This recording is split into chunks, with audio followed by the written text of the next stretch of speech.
Nous sommes dans le département du Loiret et la forêt d'Orléans est la plus grande forêt domaniale de France. Elle s'étend sur environ 80 km et couvre 35 000 hectares. Les légendes, les récits ont façonné l'identité de cette forêt. Elle fut un temps un refuge pour les ermites, pour les moines, puis la propriété des rois et plus récemment une terre de résistance. Aujourd'hui, cet immense poumon vert est un lieu où il fait bon se ressourcer, mais c'est aussi un patrimoine économique qu'il faut absolument préserver, car l'exploitation de ces différentes ressources sera amenée à grandir dans les années à venir. Allons rejoindre tout de suite un fin connaisseur du sujet. Il s'appelle Pierre Bonner, c'est un ancien directeur de l'ENF en charge de la forêt d'Orléans.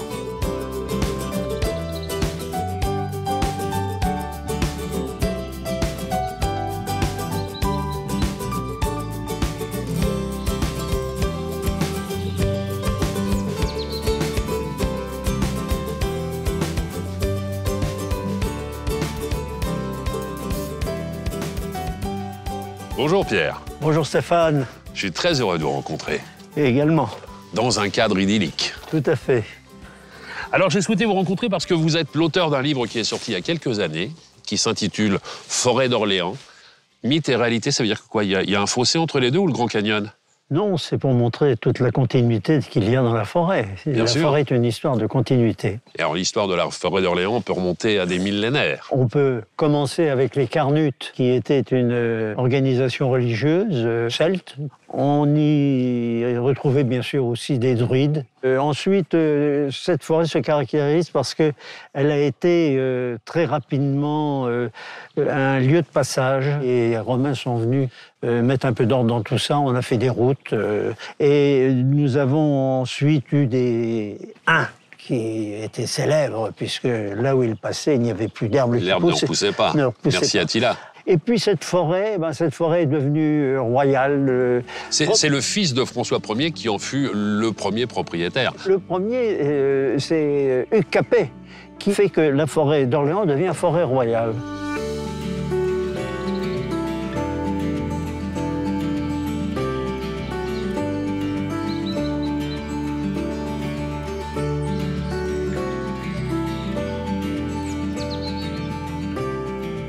Il y a effectivement cette période où les ermites, les moines séjournent un petit peu ici. Après, effectivement, propriété des rois. Ça va s'arrêter à quelle période, ça, à peu près?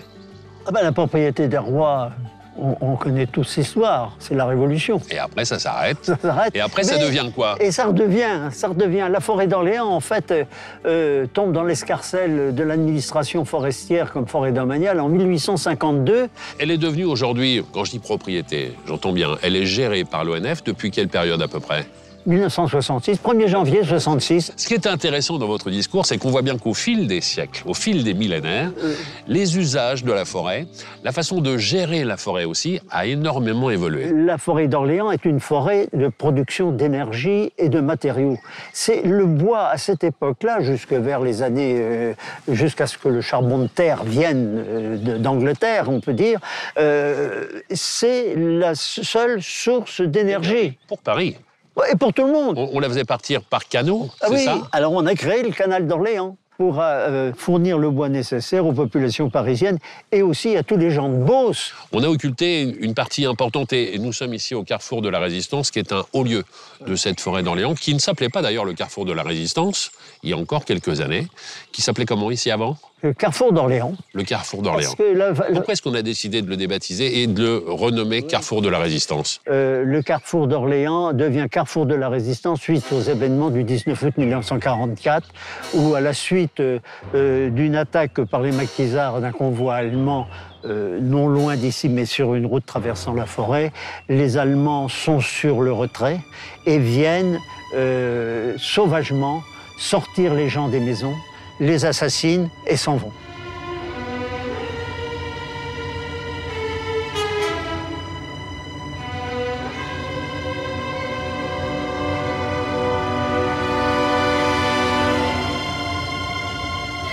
Parmi les essences reines, il y a le chêne, bien sûr, Oui. qui a énormément peuplé cette forêt d'Orléans. Il y a le pin sylvestre aussi, bien sûr. Ah, oui. Et puis, il y a surtout des essences qui permettent d'avoir des débouchés économiques. Vous évoquiez tout à l'heure les sources d'énergie, ce qui a permis effectivement d'alimenter en bois et la capitale et les environs de Paris et la Beauce. Mais on a fait plein de choses avec les bois issus de la forêt d'Orléans. Exactement, ça correspond à l'époque où il n'y avait pas encore de traction à moteur.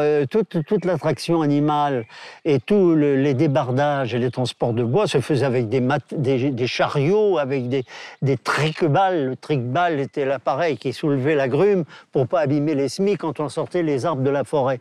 Donc disons, et à ce moment-là, les moyeux, il faut trouver de l'orme costaud qui puisse faire les moyeux des chariots ou des charrettes.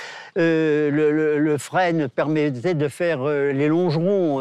Il y a l'alisier. Quelles sont les essences qu'on utilise ? L'alisier. D'accord. Pour faire des violons, des choses comme cela ? Alors, les violons, c'est l'érable, l'épicéa, qui est aussi un bois particulièrement utile et indispensable pour faire de très beaux instruments de musique.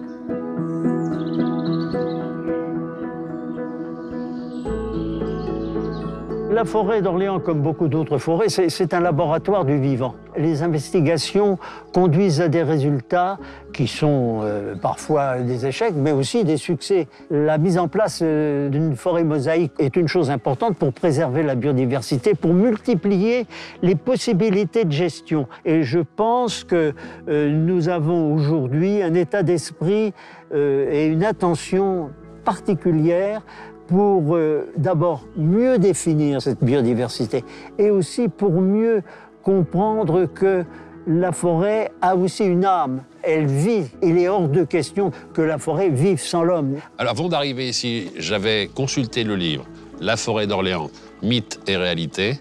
Pour moi, Pierre Bonnaire, c'était mythe et réalité. Maintenant, je connais le mythe et je connais surtout la réalité. Merci beaucoup, Pierre. Je vous en prie. À bientôt. Stéphane est heureux de vous avoir vu. Merci.